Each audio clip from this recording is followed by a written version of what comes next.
There's a story told about three stone cutters.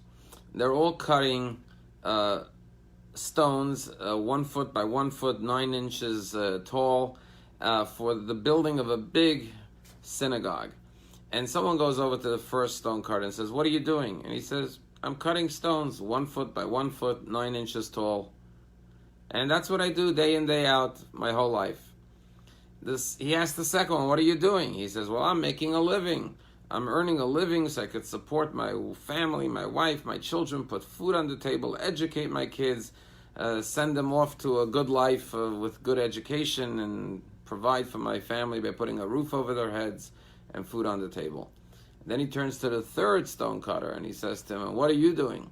He says, "What do you mean? I'm building a house of God where so many people will come in communion and connect with God and with each other and find wisdom and comfort and solace and meditation. And this house of God will stand for maybe 1,000 of years and inspire so many countless people." In life, it's all about perspective. We could look at what we're doing as mundane, routine, monotonous, boring, or we could see the awe, the wonder, the excitement, the amazement, the joy in everything that we do. And you know, Judaism is a gift. It gives us the tools to see life in wonder and awe. If we pick up a fruit to eat it, before we eat it, we say, "Blessed are you, God, King of the universe, who created the fruit of the tree." We take a moment to reflect and think, where did this fruit come from? What a miracle. It came from the earth through the growth of a tree, and we envision the tree and God's providing for us in a supernatural way. Instead of just gobbling down some fruit, we stop and feel appreciation, connection, gratitude. That is the gift of Judaism, and I think it's most illustrated after we come out of the restroom. Perhaps the most amazing blessing, at least in my mind, in Judaism is the Asher Yatzar. You go to the bathroom, there's nothing more mundane than that. When we come out, we wash our hands and we take a moment and say the most beautiful blessing.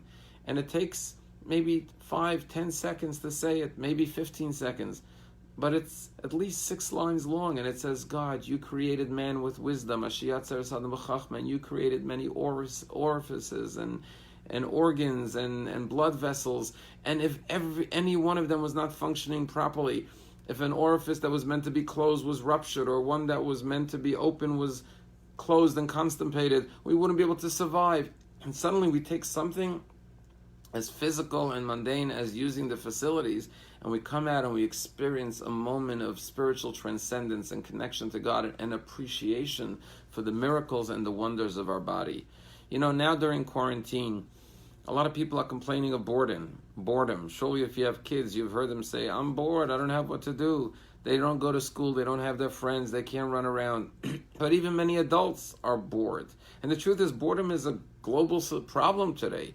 That's why the entertainment business is a $2 trillion business. As adults, we can't get enough distractions. And not only Netflix and movies, but phones and surfing the internet, and people numbly pass by hours and hours of their day just looking for things to do. And we're never satiated. We always want more and more and more. And so what's the answer to all this boredom? What does the Torah have to tell us? So we started learning the book of Bamidbar in the wilderness. And we find in the book of Bamidbar that the Jewish people, as you could imagine, suffered from boredom in the desert. 40 years trekking through the desert, day in, day out, without outside stimulation. They're not in a big city with places to go and things to do, day in, day out. It can get boring, 40 years. And the Jews express this in the book of Bamidbar when they complain about the manna. Now, the manna was the greatest miracle. Imagine food falls from heaven. The blessing that the Jews said was not Hamotzi lachem min haaretz, who provides food from the earth. Hamotzi lachem min hashamayim, food raining down from heaven. They didn't have to plant, they didn't have to plow, it just came from heaven. And not only that, our rabbis say that whatever you imagined, that's what the food tasted like. So you could eat anything you want, and you didn't have to worry about calories, you didn't have to worry about chemicals or anything negative. It was the purest, holiest, and healthiest food you could imagine. You would think the Jews would be overjoyed, but no, what do? They complain. They actually say to Moshe Rabbeinu in the book of Bamidbar that we're sick and tired of this manna. We remember in Egypt we had fish, we had melons, we had leek, we had all these different foods. Now all we have is manna, manna, manna. As Rashi says, morning, afternoon, and evening, all we get to eat is manna. and they say the words, Va'ata nafshenu yevesha in kol. Our lives are dried up. We're bored. We're sick and tired of this. We have no excitement, no enthusiasm for living, nothing to look forward to. And that boredom made them fail to recognize the vast miracles that were occurring to that generation that no other generation, past or future, will ever experience again. Food raining down from heaven. Same thing we find when it came to the water. God provided a well, a miraculous well in the desert. And it says that they couldn't drink from the water because it was bitter. And the Baal Shem Tov says, you know what it means when the verse says, because they were bitter? Not that the waters were bitter. They themselves were bitter. Because when you're bored and you're depressed, then everything tastes bitter. You're not happy with anything. You're not satisfied. Nothing is good enough because it's never enough. And that's what the Torah is teaching us, that sometimes if we suffer from boredom, we suddenly get depressed. Nothing tastes good. Everything is bitter. And it happens when we cease to see the wonder and the amazement in every aspect of life. How could you get bored in a world filled with miracles every second? Every moment we're experiencing life is miraculous. Imagine if you were born without eyesight, God forbid, and suddenly at some stage of life a miracle occurred and treatment, a doctor healed you and you open your eyes. You wouldn't be bored for a moment of your life for the rest of your life, because there's always something new and exciting to look at that you've never seen before. But because we've had eyesight our whole lives, we're bored, we're tired, there's nothing interesting going on. But how could a person ever be bored? It's because they fail to seize the moments of amazement happening all around us. And it's not just sunrises and sunsets that are awesome. Every moment, every flower you see, every tree you see, every human being you see should be filled with amazement. You know, next week we're going to celebrate Shavuot. And this year's special because Shavuot is on Friday and Shabbat for us. And the Talmud says that when the Torah was given 3,332 years ago, Shabbat nitna Torah. The Torah tells us the day of the week. Now, usually the Torah tells us the date on the calendar. Why does the Torah emphasize the day of the week? And one answer perhaps is that the Torah is telling us that what Shabbos is to the week, the Torah is to the world. Just like Shabbat injects that serenity, that peace, that love, that unity, that joy into the week, so too Torah gives that depth and meaning and purpose to life. But furthermore, 6 days a week you're busy, you're occupied, you got what to do. Come Shabbos, you may say, I'm bored, I have nothing to do, no work. Because Shabbos, you're supposed to be in a state of rest, not just physically, but mentally, nothing to worry about.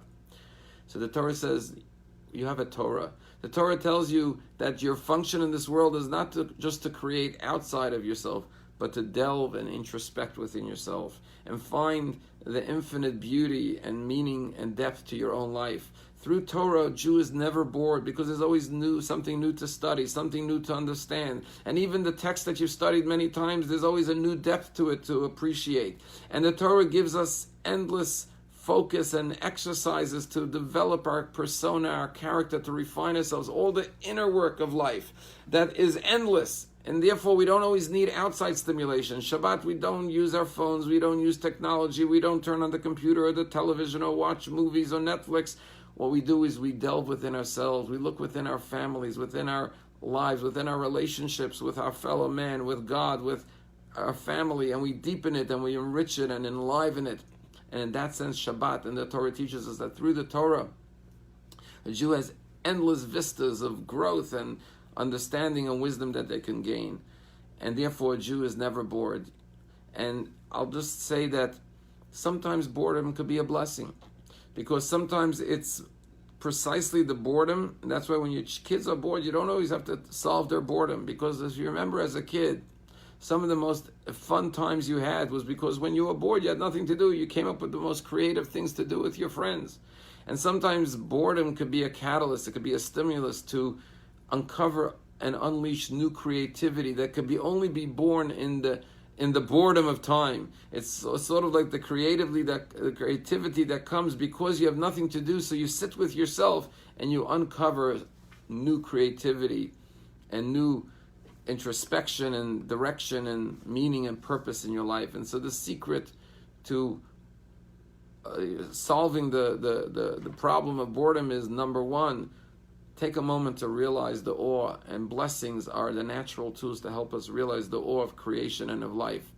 And number two, study Torah, because Torah will open up new prisms of understanding, of depth to your life and meaning. And when a person is bored, it's a sign that there's a lack of meaning in their life. Torah injects and supplies endless amounts of inspiration. And as I always like to say, someone once said inspiration doesn't last, but neither does bathing. That's why it's required daily. Every day you could study Torah, whether it's for 5 minutes or 10 minutes or a half hour, an hour, and you will find newfound inspiration and love and meaning and depth and happiness and excitement and enthusiasm in your life. Just to conclude with a story they tell about Rabbi Shlomo Zalman Auerbach, one of the greatest rabbis in Jerusalem, the past generation. And he was once coming home after a day of studying in the study hall, and one of his students was walking him home and talking to him about a Torah subject. When he came to the steps of his home, as he was about to go into his home, Rabbi Shlomo Zalman Auerbach started to button his shirt, fix his tie, straighten his jacket, button it, fix his hat, and make himself look nicer and more presentable. So the student said to him, "Do you have a guest in your house?" He says, you look like you're ready to meet someone. He said, "No, it's just my wife." So the student said, usually when someone comes home, they loosen their tie, they take off their jacket. He says, "You're all straightening yourself out. If you're going home at the end of the day, why are you straightening out your tie and buttoning your jacket?" Rav Shlomo Zalman Auerbach said something very beautiful. He says, the Talmud says that when a husband and wife dwell together in peace and harmony, the divine presence rests in their home. Because the word for man is ish, the word for woman is isha. The Talmud says, fascinatingly, both of those words are 3-letter words. And they both contain an aleph and a shin, the letter ish and the word ish and isha, which means ish. So rabbis say when a husband and wife don't live in peace, then God forbid, it's like fire. They consume each other. But when they love each other, instead of consuming each other like a raging fire, they warm each other and bring light and love to each other. And how do you know that the divine presence rests in such a marriage? Because outside of the 2 letters aleph and shin, the 3rd letter in ish is a yud, and the 3rd letter in isha is a hey. And the rabbis say when there is yud and hey, when there is the fire of warmth and love in a marriage, then the yud and the hey of the yud of the ish and the hey of the isha combine, and they form the yud hey, which is the name of God. And so God dwells in the marriage. God becomes a 3rd partner, and that's the blessing of a home with shalom bayit, with peace and harmony. So Rav Shlomo Zalman Auerbach said to his student, "First of all, I'm going to see my wife after a long day, but my wife and I are blessed with a wonderful marriage, and therefore the divine presence rests in our home. And so I am preparing myself to greet the divine presence." Imagine a couple who are not newlyweds, who are married for a few months or weeks or years, but an old man who's been married maybe 50, 60 years, but every time he comes home to see his wife, he says, "I'm greeting my wife, my bride," and at the same time the divine presence. Something as simple as coming home at night could be the most awesome, most wonderful, most thrilling and spiritual experience, as long as we have the proper lens and the proper perspective of life.